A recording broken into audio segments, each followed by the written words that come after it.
नमस्कार, मैं हूं मनीषा सिन्हा और आप देख रहे हैं आवाज। अब खबरें विस्तार से। सरगुजा जिले का सीतापुर विधानसभा सीट भाजपा के लिए चुनौती भरा सीट रहा है। इस सीट से आज तक भाजपा ने अपना खाता तक नहीं खोला है, लेकिन इस बार भाजपा ने फिर से नया प्रयोग किया है और सेना से इस्तीफा देकर आए एक जवान को अपना प्रत्याशी बना दिया है। आपको बता दें कि क्षेत्र के लोगों की मांग पर नौकरी से इस्तीफा देकर आए जवान राम कुमार टोप्पो ने कुछ दिन पहले हजारों समर्थकों के साथ रैली निकालकर निर्दलीय चुनाव लड़ने की इच्छा जाहिर की थी, जिसके बाद जवान राम कुमार टोप्पो ने जसपुर पहुंचकर 1000 लोगों के साथ भाजपा का दामन थाम लिया। राम कुमार के बीजेपी ज्वाइनिंग के बाद इस बात की चर्चा भी तेज हो गई थी कि इस बार खाद्य मंत्री को टक्कर देने के लिए बीजेपी रिटायर्ड जवान को चुनाव मैदान में उतार सकती है, और ऐसा हुआ भी। भाजपा की दूसरी लिस्ट में राम कुमार टोप्पो को सीतापुर का भाजपा प्रत्याशी बना दिया गया है। सीतापुर क्षेत्र के लोगों की मांग पर नौकरी से इस्तीफा देकर आए जवान राम कुमार टोप्पो ने कुछ दिन पहले हजारों समर्थकों के साथ रैली निकालकर निर्दलीय चुनाव लड़ने की इच्छा जाहिर की थी, जिसके बाद जवान राम कुमार टोप्पो ने जसपुर पहुंचकर 1000 लोगों के साथ भाजपा का दामन थाम लिया। राम कुमार के बीजेपी ज्वाइन के बाद इस बात की चर्चा भी तेज हो गई थी कि इस बार खाद्य मंत्री को टक्कर देने के लिए बीजेपी रिटायर्ड जवान को चुनाव मैदान में उतार सकती है, और ऐसा हुआ भी। भाजपा की दूसरी लिस्ट में राम कुमार टोप्पो को सीतापुर का भाजपा प्रत्याशी बना दिया गया।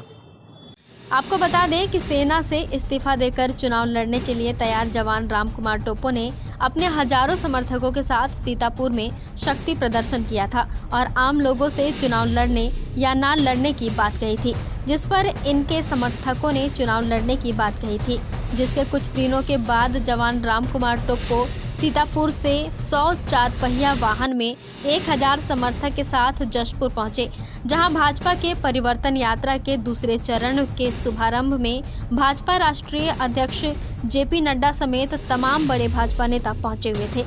इसी दौरान जवान राम कुमार टोप्पो का काफिला सभा स्थल पर पहुंचा और फिर कुछ देर में सरगुजा के सीतापुर से निर्दलीय चुनावी ताल ठोक रहे राम कुमार टोप्पो को परिवर्तन यात्रा के मंच पर बुलाया गया। वो मंच पर अपने समर्थकों के साथ पहुंचे और फिर उनको और उनके समर्थकों को राष्ट्रीय अध्यक्ष जेपी नड्डा ने भाजपा की सदस्यता दिलाते हुए सभी को भाजपा का गमछा पहना दिया।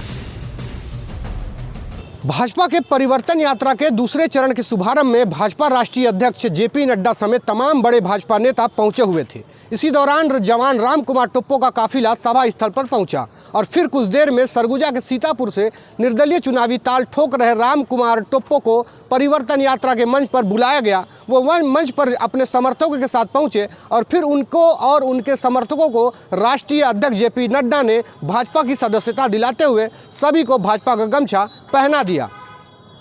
सेना से इस्तीफा देकर आए राम कुमार टोप्पो के भाजपा ज्वाइन करने से इनके भाजपा से चुनाव लड़ने के कयास लगाए जाने थे। आपको बता दें कि जवान राम कुमार टोप्पो जब बॉर्डर पर तैनात थे तब सीतापुर क्षेत्र के हजारों युवाओं ने उन्हें चिट्ठियां लिखी और अपने क्षेत्र से चुनाव लड़ने के लिए निवेदन किया। जवान को भेजे गए पत्रों में एक पत्र खून से लिखा हुआ था। तब जवान राम कुमार टोप्पो ने क्षेत्र की जनता का निवेदन स्वीकार किया और नौकरी से इस्तीफा देकर अपने गृह क्षेत्र सीतापुर लौट आए, जहां सैकड़ों की संख्या में लोगों ने उनका स्वागत किया और एक बड़ी रैली निकालकर शक्ति प्रदर्शन किया, जिसको युवाओं ने तिरंगा यात्रा का नाम दिया था। मेरे पास आज से लगभग 20 दिन पहले हज़ारों की संख्या में लेटर मिला था। व्हाट्सएप के माध्यम से भी मेरे यहाँ के भाइयों और बहनों ने मुझे सीतापुर विधानसभा में आने के लिए निमंत्रण दिया था। तो आज मैं इस खुला मंच में उनसे बात करने आया हूँ और निर्णय लेने आया हूँ कि मैं आगे क्या फैसला करूँ। गौरतलब है कि सरगुजा के सीतापुर थाना क्षेत्र के कोटझाल निवासी राम कुमार टोप्पो जम्मू कश्मीर की सरहद पर पैरामिलिट्री के सेंट्रल आर्म पुलिस फोर्स के जवान रहे हैं और सेना में रहते हुए इन्हें कई पुरस्कार मिले हैं। इनमें 2012 में राष्ट्रपति के हाथों भी इन्हें पुरस्कार मिला है। साथ ही कई ट्रेनिंग में गोल्ड मेडल भी मिले हैं। साथ ही राम कुमार टोप्पो ने कई ऐसी टेररिस्ट ऑपरेशन में भी अपनी अहम भूमिका निभाई है। बहरहाल सीतापुर सीट पर इस बार का चुनाव काफ़ी दिलचस्प होने वाला है। वहीं अंबिकापुर के साथ ही पाटन और सीतापुर विधानसभा सीट पर इस बार सबकी खासा निगाहें रहने वाली है, क्योंकि अंबिकापुर सीट से टीएस सिंहदेव और पाटन से भूपेश बघेल, जिनके खिलाफ उनके भतीजे चुनाव मैदान में हैं, और वहीं सीतापुर विधानसभा सीट जहां इस बार भाजपा ने इस्तीफा देकर आए जवान रामकुमार टोप्पो पर दांव खेला है। बहरहाल सीतापुर सीट पर इस बार का चुनाव काफ़ी दिलचस्प होने वाला है। वहीं अंबिकापुर के साथ ही पाटन और सीतापुर विधानसभा सीट पर इस बार सबकी खासा निगाह रहने वाली है, क्योंकि अंबिकापुर सीट से टीएस सिंहदेव और पाटन से भूपेश बघेल, जिनके खिलाफ उनके भतीजे चुनाव मैदान में हैं, और वहीं सीतापुर विधानसभा सीट जहां इस बार भाजपा ने इस्तीफा देकर आए जवान रामकुमार टोप्पो पर दांव खेला है। कैमरा पर्सन प्रशांत के साथ अलंकार तिवारी, अंबिकापुर आवाज़। कलेक्टर कुंदन कुमार तथा पुलिस अधीक्षक सुनील शर्मा ने बुधवार को जिले के सभी डीजे संचालकों की बैठक ली। बैठक में ध्वनि तीव्रता कोलाहल नियंत्रण सीमा के भीतर रखने के निर्देश दिए गए हैं। सीमा से बाहर होने पर नियमानुसार कठोर कार्रवाई से अवगत कराया गया। इस दौरान कलेक्टर कुंदन कुमार ने डीजे संचालकों को सख्त निर्देश देते हुए कहा कि नियमों का पालन सुनिश्चित करें, अन्यथा नियमानुसार कार्रवाई सुनिश्चित की जाएगी। सर्वोच्च न्यायालय एवं उच्च न्यायालय के आदेशानुसार डीजे की तीव्रता कोलाहल नियंत्रण सीमा के बाहर होने पर नियमों के उल्लंघन पर सीधे राजसात की कार्यवाही होगी। है कि छत्तीसगढ़ में चुनावों की घोषणा के बाद आदर्श आचार संहिता जो है वो प्रभावशील हो गई है, और इसके अंतर्गत कोलाहल अधिनियम धारा 144 और अन्य जितने भी प्रोहिबिटरी ऑर्डर्स हैं वो सब जो है वो जिला निर्वाचन अधिकारी के द्वारा जो है प्रसारित किए जा चुके हैं। आदर्श आचार संहिता लगने के बाद ये एक बैठक इसलिए रखी गई डीजे संचालकों की कि उनको आदर्श आचार संहिता में क्या पालन करना है वो भी बताया गया, और जो माननीय उच्च न्यायालय के जो निर्देश है कि डीजे संचालकों के द्वारा जो बहुत उच्च ध्वनि में, जिसको कान फोड़ू ध्वनि बोलते हैं, जिससे कि लोगों को परेशानी होती है, बच्चों को परेशानी होती है, हॉस्पिटल में पेशेंट्स को परेशानी होती है, घरों की खिड़कियों दरवाज़ों शीशे टूटने लगते हैं, इस तरह के जो कान फोड़ू साउंड्स हैं उनका अब अंत हो गया है। अब ये नहीं बजेंगे। अगर डीजे को बजना है, अगर जो अब उसको डीजे संचालक का नाम ना दे, उनको अब ध्वनि संचालक का नाम दे।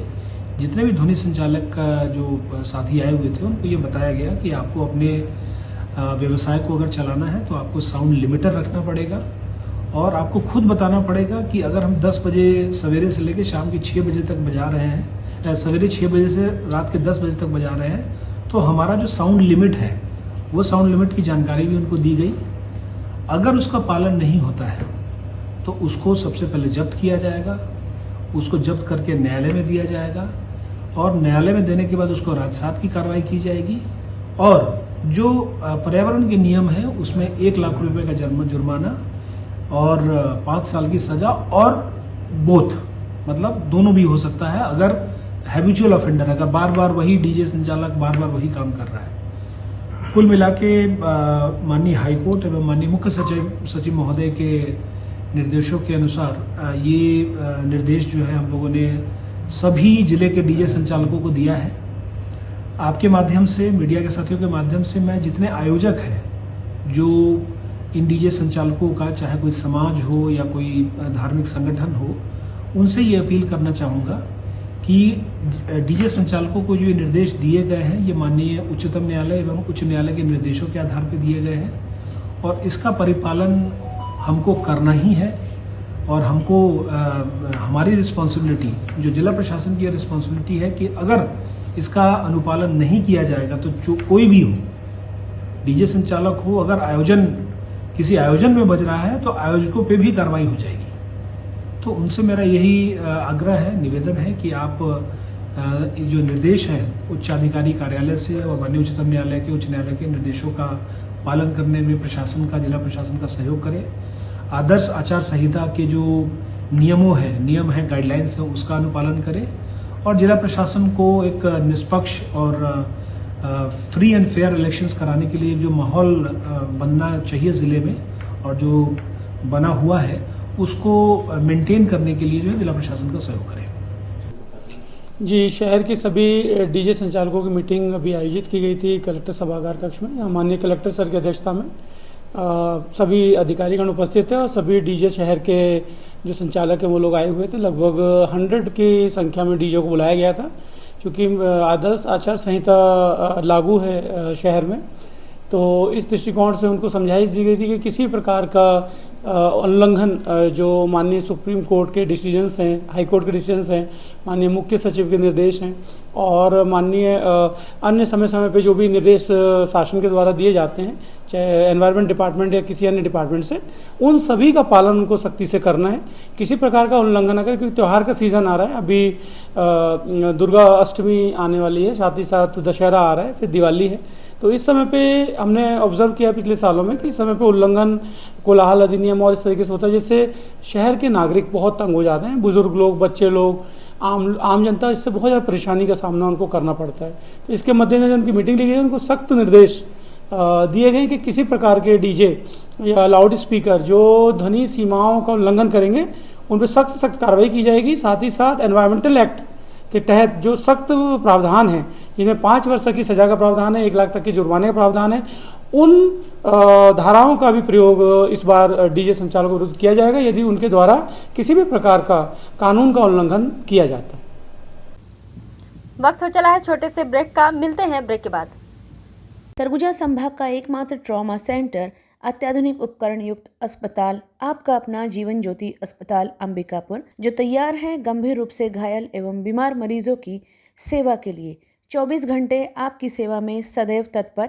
यहाँ पे आप पाएंगे न्यूरो सर्जरी, मेडिसिन, हड्डी रोग, बाल एवं शिशु विभाग, स्त्री रोग, प्रसूति एवं बांझपन विभाग के चिकित्सक प्रतिदिन उपलब्ध हैं। पैथोलॉजी लैब में अत्याधुनिक उपकरण इस्तेमाल किए जाते हैं, जिनसे आपको मिलेगी गोल्ड स्टैंडर्ड की report. MRI, CT scan, digital x ray, PFT, TMT, endoscopy, EEG, haemodialysis की भी सुविधा प्रतिदिन उपलब्ध है। अनुभवी एवं दक्ष चिकित्सकों के द्वारा हर प्रकार के ऑपरेशन लेप्रोस्कोपिक विधि द्वारा किए जाते हैं। साथ ही साथ 125 बेड वाले अस्पताल में गंभीर रूप से घायल एवं बीमार मरीजों एवं शिशुओं के लिए उपलब्ध आधुनिकतम गहन चिकित्सा कक्ष के साथ साथ NICU तथा प्राइवेट एवं जनरल कक्ष भी उपलब्ध हैं। मरीजों को आवश्यकता अनुसार अनुभवी डाइटिशियन के द्वारा सुझाया गया भोजन उपलब्ध कराया जाता है। परिजन के लिए भी आवास एवं कैंटीन सुविधा उपलब्ध है। 24 घंटे एम्बुलेंस सेवा के साथ ही हमारे अस्पताल में आयुष्मान कार्ड और निजी बीमा कंपनियों के द्वारा इलाज एवं भर्ती की सुविधा उपलब्ध है। तो हमारा पता जीवन ज्योति अस्पताल, ring road, Darripara, Ambikapur. Metro tailors 1950 से आपकी सेवा में उपलब्ध फैशन का दूसरा नाम, आपका अपना मेट्रो लेडीज टेलर्स, अब आपके शहर में अपने नए संस्थान ले मेट्रो ट्रेडमार्क के साथ महामाया रोड पर उपलब्ध है। अपने नए कलेवर, आधुनिकतम डिजाइन्स के साथ 73 वर्षों की अपार सफलता को लेकर पुनः तैयार है आपके लिए। ले मेट्रो ट्रेडमार्क रजिस्टर्ड। यहाँ पे आप पाएंगे जाने माने फैशन डिजाइनर MD फराज एवं दीप के डिजाइनर ड्रेसेस का ग्रैंड कलेक्शन आपकी पसंद के अनुरूप हर अवसर के लिए तैयार है। आपके कपड़ों की सुंदरता में 4 चांद लगाने के लिए तैयार हैं ले मेट्रो ट्रेडमार्क रजिस्टर्ड, जहाँ पे आप पाएंगे Indo western dresses, co-ord sets, traditional outfits, evening gowns एवं डिजाइनर एम्ब्रॉयडरी की जाती है। यहाँ पर कंपनी लोगो, फोटो एवं डिजिटल प्रिंटिंग भी आपके पसंद के रंग कपड़ों पर की जाती है। तो संपर्क करें ले मेट्रो ट्रेडमार्क। हमारी डिज़ाइन, आपकी स्टाइल, सेवा का एक मौका अवश्य दें। हमारा पता le metro, Mahamaya road, hotel Avalon inn के सामने, अंबिकापुर। ब्रेक के बाद आपका स्वागत है। बढ़ते हैं अगली खबर की ओर। अंबिकापुर के गांधीनगर बनारस रोड पर स्थित 11 एकड़ 46 डिसमिल जमीन को फर्जी तरीके से हड़पने का आरोप लगाकर इसकी शिकायत पीड़ित पक्ष ने कलेक्टर से की है। साथ ही पूरे मामले में कलेक्टर से निष्पक्ष जांच करने की मांग भी की है।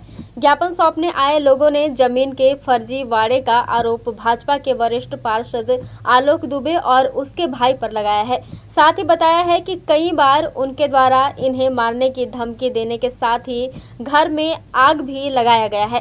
इसके साथ ही शिकायतकर्ताओं ने बताया कि उनके द्वारा उक्त भूमि पर 3 पीढ़ियों से निवास करते आ रहे हैं, मगर आवेदकों के द्वारा शासकीय अधिकारी कर्मचारियों की मिलीभगत से जमीन का फर्जीवाड़ा कर आदिवासी की जमीन गैर आदिवासी के नाम पर करा दिया है, जिसको लेकर कई बार पीड़ित पक्ष ने शिकायत भी की है, लेकिन अभी तक इस पर किसी भी प्रकार की कोई कार्यवाही नहीं की गई है।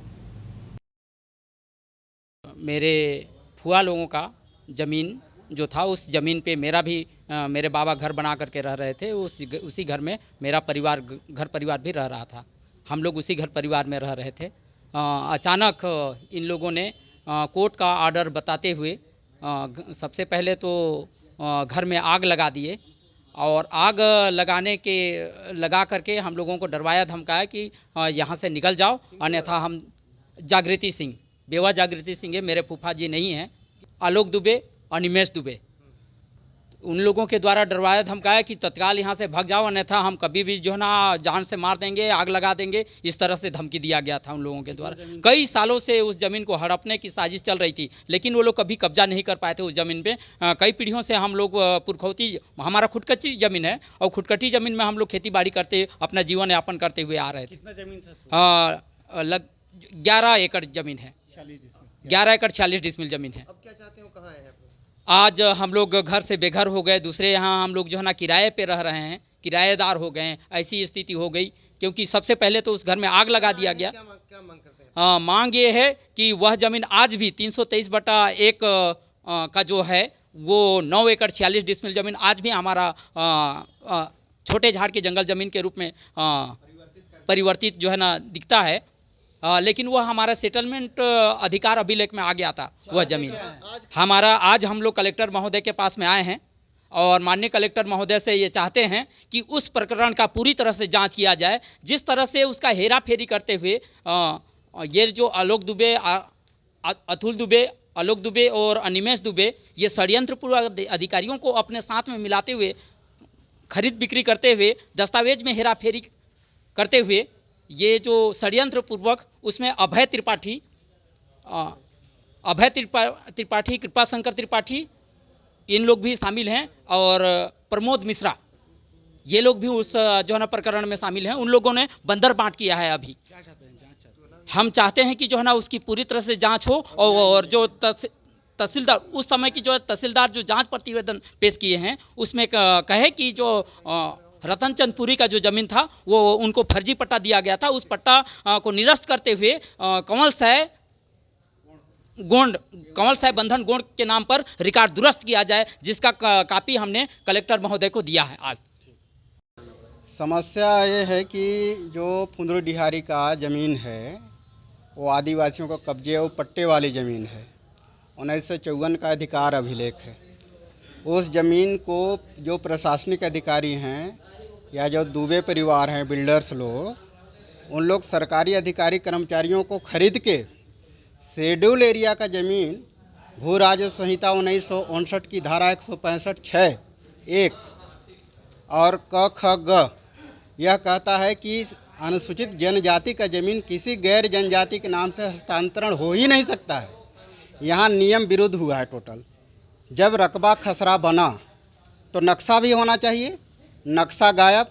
और जो मुनारा होता था, जब सरगुजा में सर्वे सेटलमेंट हुआ 1939 में, मुनारा हुआ करता था, सीमा चिन्ह हुआ करता था।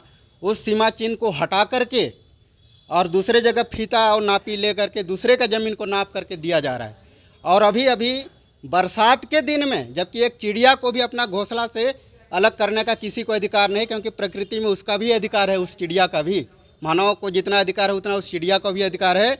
लेकिन बरसात के दिन में छोटे छोटे बच्चों का घर को प्रशासन के सहयोग से, प्रशासन के मिलीभगत से तोड़ा गया और उनको पार्टी नहीं बनाया गया न्यायालय में।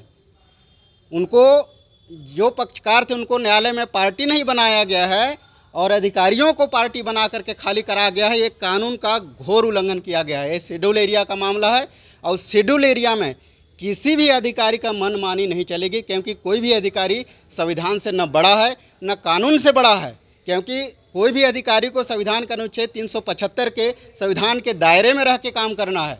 अधिकारी लोग संविधान को ही ख़त्म कर दे रहे हैं। भू राजस्व संहिता 1959 की धारा 165(6) को ख़त्म कर दे रहे हैं। आर प्रसन्ना ने गलत ढंग से, जो पूर्व कलेक्टर थे, गलत ढंग से इनको परमिशन दे दिया, वो पैसा लेकर परमिशन दिया गया है। जबकि 26 जनवरी 1977 में अधिसूचना जारी हुआ है मध्य प्रदेश के टाइम में कि आदिवासी का भू राजस्व संहिता वाला जमीन गैर जनजाति को ट्रांसफर नहीं हो सकता है। विधानसभा चुनाव तथा वीआईपी भ्रमण एवं कानून व्यवस्था ड्यूटी की तैयारी के लिए रचित केंद्र बलरामपुर में 1 दिवसीय डीएफएमडी एचएमडी स्मोक पेंडल एवं वायरलेस सेट चलाने का विशेष प्रशिक्षण दिया गया।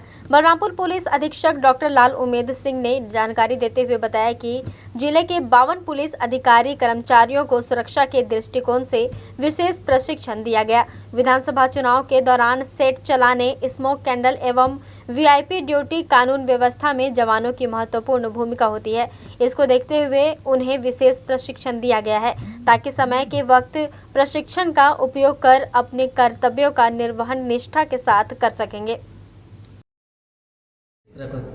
इस समय में ये सभी चुनाव को दृष्टिगत रखते हुए अलग अलग प्रकार के प्रशिक्षण दिए जाते हैं, जिसमें 50 से 52 जो अधिकारी कर्मचारियों को कल ट्रेनिंग दी गई, जिसके तहत में सुरक्षा उपकरण विशेष तौर से DFMD, HHMD, wireless, smoke candle, इनकी लगातार अभी ज़रूरतें होगी। कोई भी वीआईपी मूवमेंट होगा तो इन सभी आवश्यक सुरक्षा उपकरण उनको चलाना आना चाहिए। इसको दृष्टिगत रखते हुए प्रशिक्षण दिया गया है ताकि सुचारू रूप से अपने काम को कर पाएं। खबरों में फिलहाल बस इतना ही। शहर से जुड़े खबरों के लिए देखते रहिए आवाज।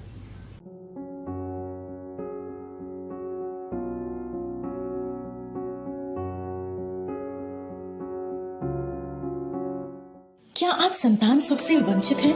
मां बनना संभव, बंद ट्यूब्स में भी, अधिक उम्र में भी, बार बार गर्भपात के बाद भी, नसबंदी के बाद भी। मां बनना संभव, पुरुष के वीर्य में शुक्राणुओं की मात्रा कम अथवा नील होने पर भी, अथवा अंडों का ना बनना या समय पर ना फूटने पर भी, पीसीओडी बीमारी होने पर भी। मां बनना संभव, बच्चेदानी में गांठ होने पर भी, 2-3 IUI कराने पर भी सफलता ना मिलने पर भी, सभी जांच रिपोर्ट सामान्य होने पर भी संतान का ना होना। स्त्री रोगों एवं प्रसूति से संबंधित समस्त बीमारियों की जांच एवं इलाज के लिए हमें संपर्क कीजिए 8085758585 पर तुरंत कॉल करें। हम आपके परिवार को पूरा करते हैं। Makhija test tube baby centre and प्रसूति गृह, life begins here, Agrasen Chowk के पास, telephone exchange road, Bilaspur, Chhattisgarh.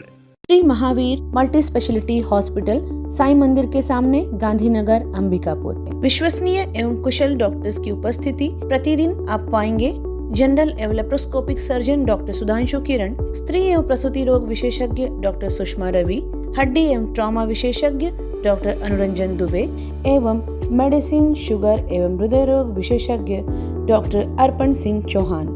साथ ही साथ बाल एवं शिशु रोग विशेषज्ञ डॉक्टर संदीप गुप्ता अपनी सेवाएं देंगे।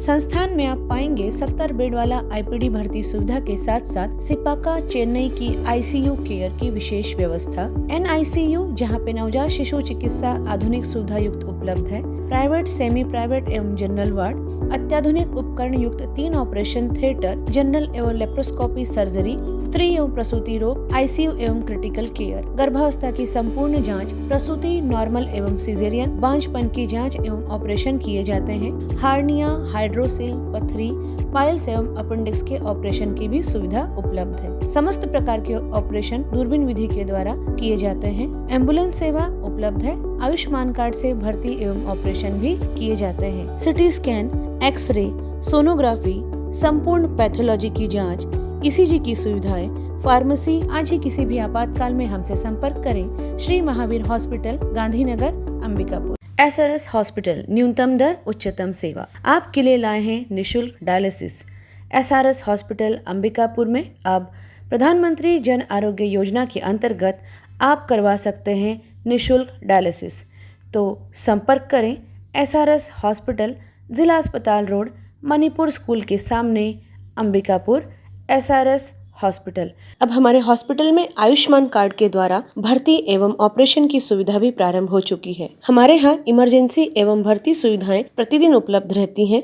साथ ही साथ यहाँ पर समस्त प्रकार के विशेषज्ञ चिकित्सक डॉक्टर्स प्रतिदिन उपलब्ध रहते हैं। यहाँ पर आप पाएंगे मेडिसिन विभाग, डायबिटीज, थायराइड, मोटापा एवं हार्मोन विशेषज्ञ, स्त्री एवं प्रसूति रोग विशेषज्ञ, संक्रिया, सर्जरी तथा अस्थि रोग विशेषज्ञ, शिशु एवं बाल हृदय रोग विशेषज्ञ, नाक कान गला रोग विशेषज्ञ, नेत्र रोग, चर्म रोग तथा डाइटिशियन, आहार विशेषज्ञ। साफ सुथरे वातावरण के साथ आप हमारे यहाँ अन्य सुविधाओं में पाएंगे ICU, OT, general ward, private ward एवं पैथोलैब, जहाँ पे खून पेशाब की जांच, 3D 4D sonography, x ray, CT scan एवं डायबिटिक फुट अर्थात पैरों की अल्सर की जांच कुशलता पूर्वक की जाती है। साथ ही साथ MRI एवं सिटी स्कैन हेतु निशुल्क एम्बुलेंस सुविधा भी उपलब्ध है। 24 घंटे इमरजेंसी एवं भर्ती सुविधा हम आपको प्रदान करते हैं न्यूनतम दर पर उच्चतम सेवा के साथ। तो हमारा पता नोट कर लीजिए। Sardar Ranjit Singh memorial hospital, SRS hospital, director Shri Harshpreet Singh Tuteja, MD medicine, जिला अस्पताल रोड, मणिपुर स्कूल के सामने, अंबिकापुर। हमारा मोबाइल नंबर है 9617605000।